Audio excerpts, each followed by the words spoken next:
बिस्मिल्लाहिर्रहमानिर्रहीम। आज का हमारा दूसरा चैप्टर है बायोकेमिस्ट्री। तो आपको मैं दूसरे चैप्टर में स्वागत कहता हूँ। तो बायोकेमिस्ट्री हमारा टॉपिक है, इंतहाई अहम चैप्टर है। अगर आप बायोलॉजी को सही मानों में समझना चाहते हैं तो आपको बायोकेमिस्ट्री ज़रूर समझनी होगी। ये बहुत बुनियादी टॉपिक्स होते हैं। केमिस्ट्री को आप जितना बायोकेमिस्ट्री को आप जितना समझेंगे इतना आपका कंसेप्ट ज़्यादा क्लियर होगा। क्यों? वो इसी वजह से क्योंकि हमारी बॉडी जो है वो 95 क्या 99% जो है केमिस्ट्री से बनी हुई है। और केमिस्ट्री में हम क्या पढ़ते हैं? एलिमेंट्स पढ़ते हैं, द स्टडी ऑफ मैटर्स। ठीक है, मैटर्स को पढ़ते हैं, इसके स्ट्रक्चर को, इसके कंपाउंड को और एंटर कन्वर्जन को, ये सारा कुछ हम इसमें पढ़ते हैं। और आपको मालूम है कि मैटर किस चीज़ से बने हैं? मैटर एलिमेंट से मिलकर बने होते हैं। और टोटल हमारे पास केमिस्ट्री में 100 प्लस यानी 118 एलिमेंट्स मौजूद हैं, जिसमें 92 नेचुरल हैं जबकि बकाया आर्टिफिशियल हैं। अब इनमें से कुछ ऐसे एलिमेंट्स हैं हमारे बॉडी में, हमारे नहीं बल्कि पूरे लिविंग ऑर्गेनिज्म के बॉडी में जितनी भी 30 लाख से ज़्यादा स्पीशी हैं, उन सब में केमिस्ट्री में ऐसे हमारे बॉडी में ऐसे ऐसे एलिमेंट्स मौजूद हैं जो हैं तो केमिस्ट्री के, लेकिन हमारे बॉडी में वो एलिमेंट्स मौजूद हैं। अब उन एलिमेंट्स को आप जितना ज़्यादा टाइम देंगे, जितने कंसेप्चुअल इसको पढ़ेंगे, तो इतना आप बायोलॉजी पर आपका कंसेप्ट ज़्यादा क्लियर होगा। तो वो एलिमेंट्स जो हैं तो केमिस्ट्री के, लेकिन हम मौजूद हैं हम लिविंग ऑर्गेनिज्म के बॉडी में। Such element is known as bio elements.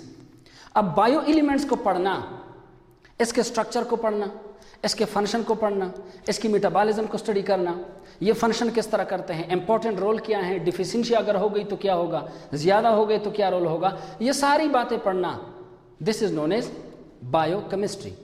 Biochemistry क्यों कहते हैं? क्योंकि हम केमिस्ट्री पढ़ते हैं रिलेटेड टू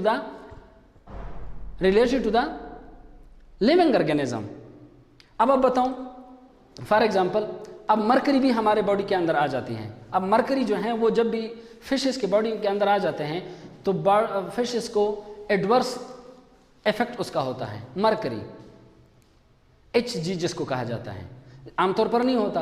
अब वो ही मछली जब हम खाते हैं तो हमारे ऊपर इसके क्या असरात होते हैं? क्योंकि हमारी जो बेसिक यूनिट है वो सेल है। अब उस सेल से बुनियादी जो चीज़ ख़राब हो, उसमें कोई मसला हो, तो एज ए होल पूरे सिस्टम जो है वो फिर ख़राब हो जाता है। हम क्योंकि हमारा बेसिक यूनिट क्या है? सेल है। तो इसी वजह से the chemistry applied on living organism is known as biochemistry, or the function, activity, structure, function of bioelements is known as biochemistry. So it is biochemistry, it is the study of structure, composition and function of molecule that is present in the living organism body is known as biochemistry. वो molecule जो living organism के body में मौजूद हैं, उनके structure, function, composition सबको पढ़ना biochemistry कहलाता है। अब मैं इसकी इंपॉर्टेंस के तौर पर आपको बताता चलूं कि बायोकेमिस्ट्री समझना क्यों ज़रूरी है। आपको मालूम है कि हमारी बॉडी जो है वो तो बेसिकली किस चीज़ से मिलकर बनी हुई है? एटम से, सेल से मिलकर बनी हुई है। ये यहाँ तक तो आप जानते हैं। लेकिन सेल के अंदर फिर आगे क्या मौजूद होते हैं? एलिमेंट्स मौजूद हैं। ठीक है, एलिमेंट्स मौजूद हैं। वो एलिमेंट जो है, लेट सपोज अब वाटर हैं। अब वाटर जो है ये मौजूद है। वाटर किस चीज़ से बने हैं? 2 हाइड्रोजन और 1 ऑक्सीजन से। ये कवर करते हैं 90% ऑफ या 70% ऑफ सेल कंटेंट। जब 70% ये मौजूद है तो इसमें देखो हाइड्रोजन है, 2 हाइड्रोजन और 1 ऑक्सीजन है। अब हाइड्रोजन क्या है? एलिमेंट हुआ। अब हाइड्रोजन के अंदर फिर आगे मजीद एटम्स होंगे। अब वो मोल नंबर इसके बराबर जो है किसी भी एलिमेंट के अंदर 1 मोल एवोगैड्रो नंबर के बराबर जो है वो एटम होते हैं। तो देखो बात सेल से आगे मॉलिक्यूल, मॉलिक्यूल से आगे एलिमेंट, एलिमेंट से आगे एटम तक पहुंच गई। तो गोया क्यों? क्योंकि हम मैटर हैं और मैटर का बुनियादी जो यूनिट है वो एटम से मिलकर बना होता है। तो गोया बायोलॉजी में तो हम क्या कहते हैं? बायोलॉजी में तो हम basic unit of structural and functional जो है वो सेल को कंसिडर करते हैं। लेकिन केमिस्ट्री के लिहाज से जब हम देखते हैं तो हमारा जो बुनियाद जो इब्तिदा हुई है वो एटम से हुई है। तो हमारे अंदर बुनियादी जो चीज़ है वो एटम है। ठीक है, जिस तरह मैंने वाटर की तरह एग्जांपल दी। अब फॉर एग्जांपल ऑक्सीजन वाले एटम, ऑक्सीजन के अंदर जो ऑक्सीजन क्या है? एलिमेंट है। अब एलिमेंट किसको कहते हैं? एलिमेंट हर उस सब्सटेंस, प्योर सब्सटेंस को कहते हैं कि जिसके अंदर सेम एटम हो। ठीक है, अब सेम एटम्स मिलकर एलिमेंट ऑफ हाइड्रोजन बनाते हैं। सेम एटम ऑफ हाइड्रोजन मिलकर हाइड्रोजन एलिमेंट बनाते हैं। तो दोनों जब मिल जाते हैं एलिमेंट्स, दोनों ऑक्सीजन और हाइड्रोजन दोनों जब मिल जाते हैं तो आगे क्या बना देते हैं, वाटर मॉलिक्यूल। ठीक है, इसी तरह ये तो मैंने वाटर की तरह वाटर के लिहाज से एग्जांपल दे दी, लेकिन और भी हैं। आप कार्बोहाइड्रेट के लिहाज से भी ले सकते हैं, आप इसको प्रोटीन के लिहाज से भी ले सकते हैं। अब कार्बोहाइड्रेट जो है ये कार्बन, हाइड्रोजन एंड ऑक्सीजन से मिलकर बने हैं, तो इस लिहाज से भी ये मॉलिक्यूल, कार्बोहाइड्रेट मॉलिक्यूल बना देते हैं। अब जब ये मॉलिक्यूल बना देते हैं, चाहे वाटर हो, प्रोटीन हो, ऑक्सीजन हो, जो लिपिड हो, जो भी हो, अब मॉलिक्यूल भी हैं, ये दो तरह के होते हैं। एक वो होते हैं जो ऑर्गेनिक मॉलिक्यूल होते हैं, जिसको हम ऑर्गेनिक केमिस्ट्री में पढ़ते हैं, और एक वो मॉलिक्यूल होते हैं जो इनऑर्गेनिक होते हैं, जिसको हम इनऑर्गेनिक केमिस्ट्री में पढ़ते हैं। What is the difference between them?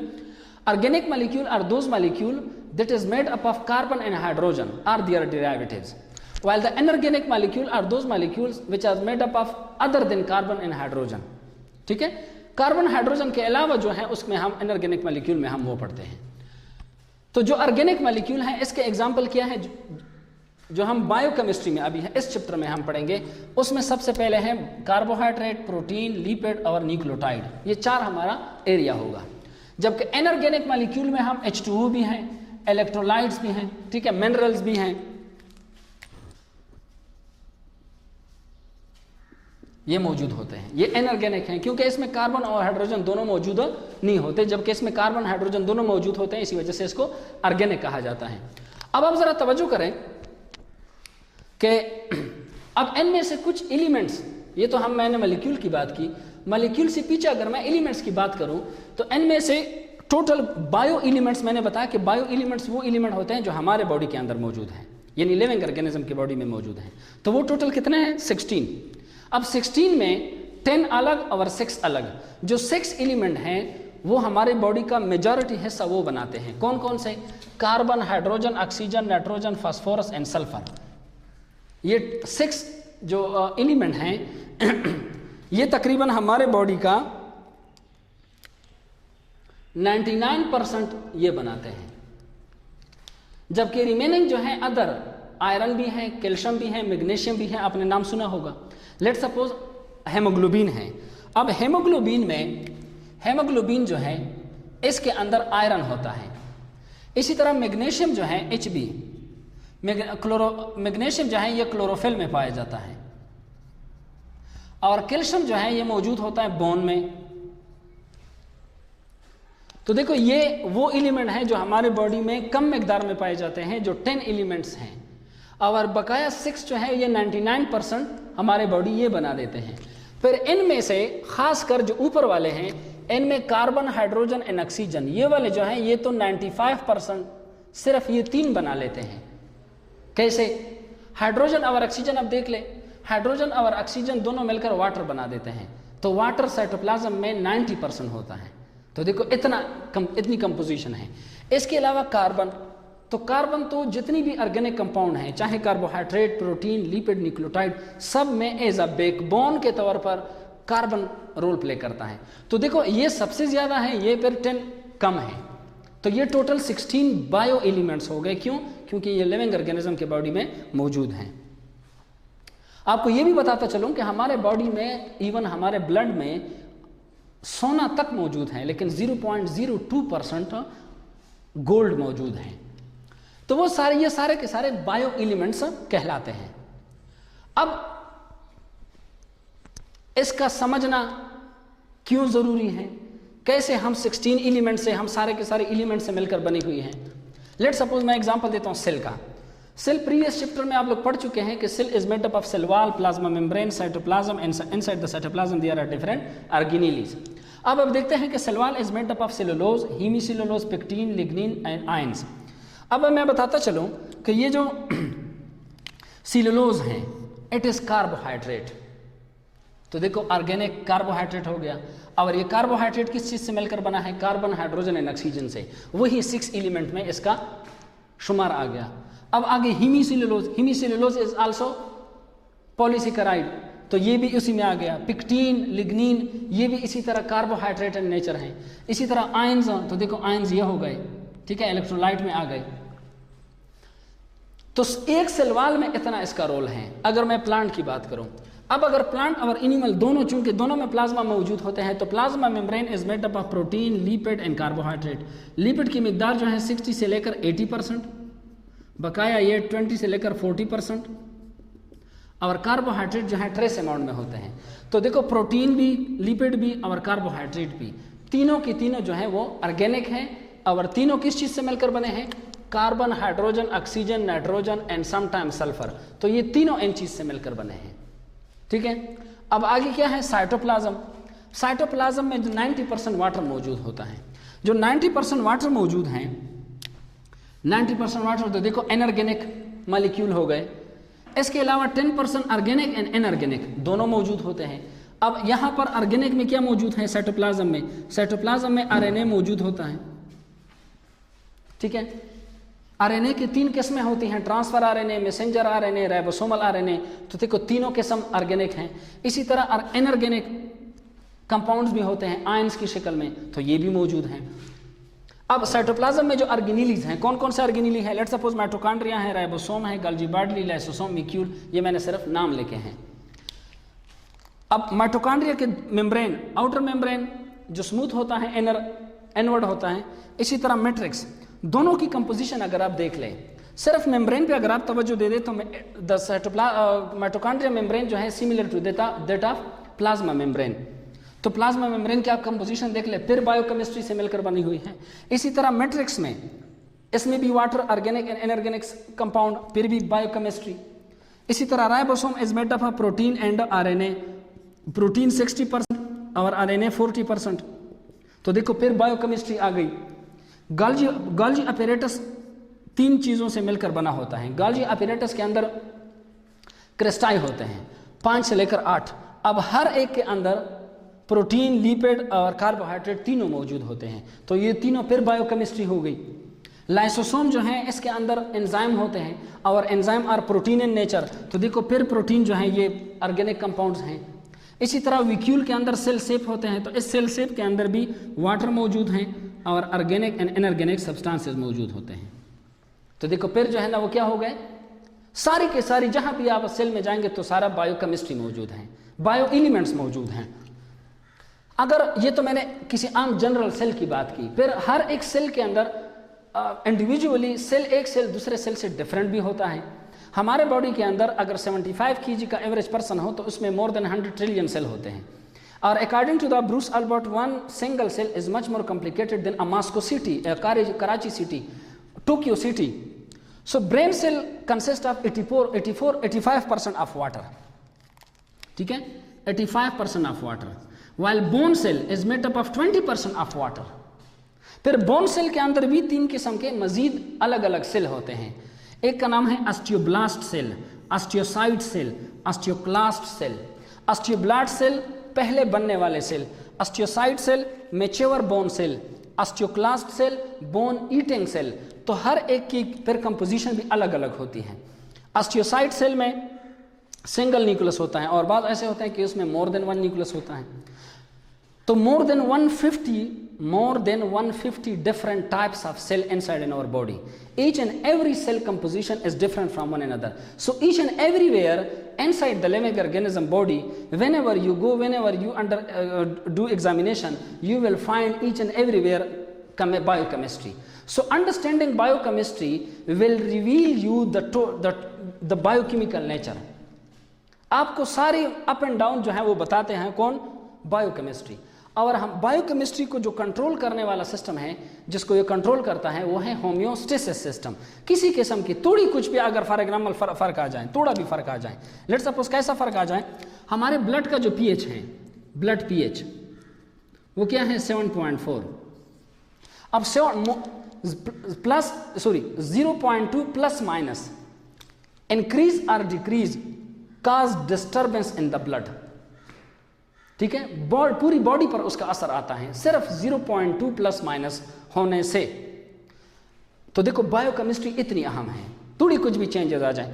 Increase of acidity of blood is known as acidosis, और डिक्रीज ऑफ ब्लड अगर हो जाए तो वो भी प्रॉब्लम काज करता है, लाइक शाइजोप्रेनिया।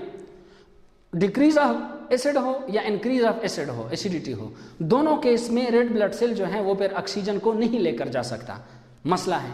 तो बायोकेमिस्ट्री इंतहाई नैरो रेंज का एक सब्जेक्ट है जो लिविंग ऑर्गेनिज्म की बॉडी में होता है, और इसमें थोड़ी सी कमी कोताही आ जाए तो आगे बॉडी फौरन जो है वो क्या कर लेती हैं, डाइवर्ट हो जाती हैं, यानी ये डिस्टर्ब हो जाती हैं। तो अब ये सारा का सारा जो है, सारे के सारे हमारे बॉडी के अंदर जितनी भी रिएक्शंस होते हैं, ये सारे रिएक्शन के होते हैं, all the chemical reaction that is take place inside in our body is known as metabolism।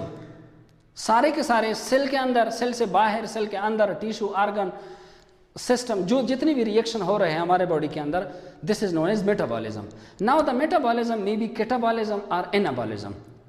Catabolism is the destructive metabolism, destructive metabolism. For example हम शहर में देखते हैं, शहर में बहुत सारी चीज़ें बन भी रही होती हैं, शहर में बहुत सारी चीज़ें जो हैं तोड़ी भी जा रही हैं। रोड बन रहा है लेकिन पुल तोड़ा जा रहा है, ठीक है। तो मेटाबॉलिज्म दोनों में, कैटाबॉलिज्म एनाबॉलिज्म दोनों आते हैं।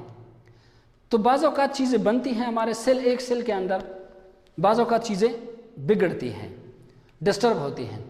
तो इन प्रोसेस में वाटर का, जितनी भी कैटाबॉलिज्म एनाबॉलिज्म प्रोसेस होते हैं, इनमें वाटर का इंतहाई अहम रोल होता है, ठीक है। जब वाटर का अहम रोल होता है, कुछ ऐसे रिएक्शन होते हैं, लेट सपोज मैं आपको आम डेली लाइफ में मिसाल देता हूं। घर में औरतें जब भी आटा गूंदते हैं तो आटा गूंदना जो है पानी के बगैर हो ही नहीं सकता। अब ये आटा गूंदना एक प्रोसेस आप कंसिडर कर लें।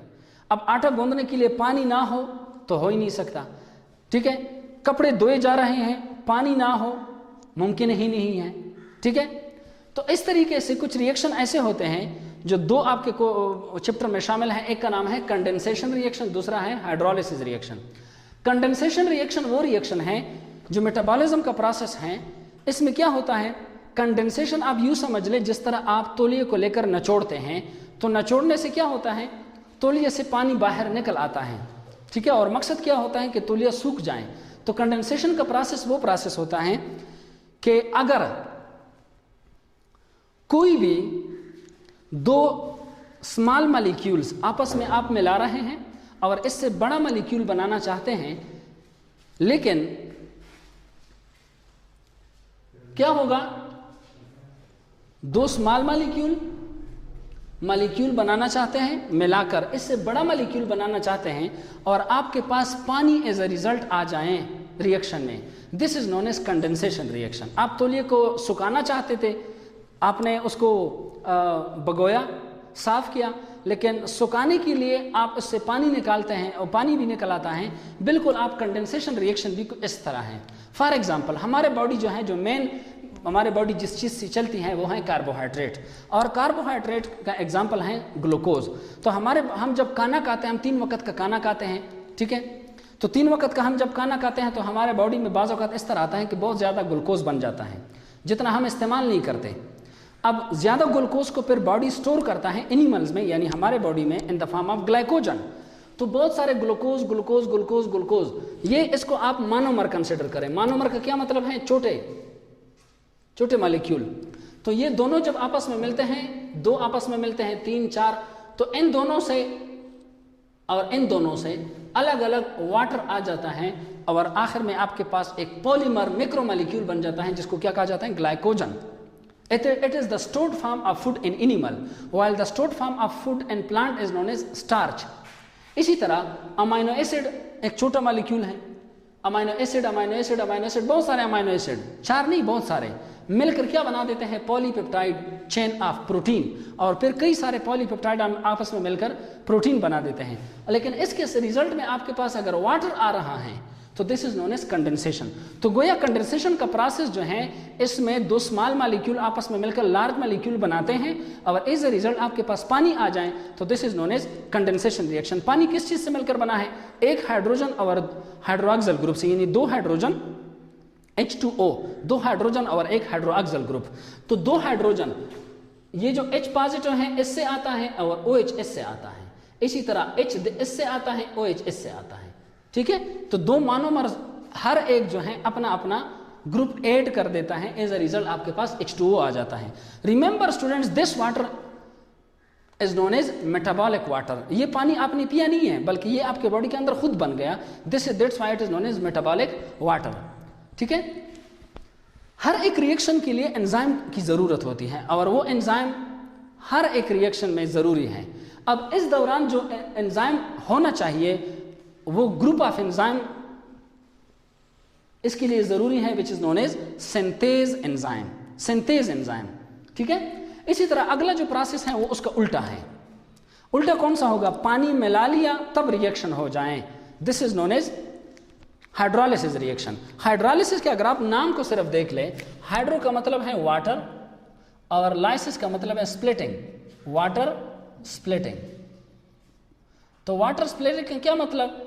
It is that process by which large molecule is converted into small molecule by the adding of water। और उसी वाटर में हाइड्रोजन आयन एक मोनोमर के साथ अटैच हो जाता है और हाइड्रोक्सिल ग्रुप दूसरे मोनोमर के साथ अटैच हो जाता है। तो as a result large molecule is converted back into its a component. तो फॉर एग्जांपल ग्लाइकोजन के साथ वाटर मिला लो, रिवर्स में कर लो, फिर आपके पास ग्लूकोज आ गया। फॉर एग्जांपल आप सुबह के वक्त बगैर नाश्ते के खफा होकर घर से निकले हैं, स्कूल आ गए हैं, कॉलेज आ गए हैं, तो एज अ रिजल्ट क्या हुआ? एज अ रिजल्ट जो है फिर आपका वही स्टोर्ड फॉर्म ऑफ ग्लाइकोजन जो है वो दोबारा ग्लूकोज में कन्वर्ट हो जाता है और प्लांट में स्टार्च के फॉर्म में कन्वर्ट होकर ग्लूकोज बना देता है। इसी तरह सक्रोज, सक्रोज क्या है? सक्रोज को हम चीनी कहते हैं। चीनी क्या फार्मूला है? C12H22O11। इसके साथ भी वाटर मिलकर ग्लूकोज और प्लस फ्रक्टोज दो चीज़ें आपको दे देते हैं, दो मोनोमर। लेकिन इसके लिए भी एंजाइम की ज़रूरत होती है which is known as hydrolase. This is something about the today our topics about the condensation and hydrolysis and something about the introduction of biochemistry।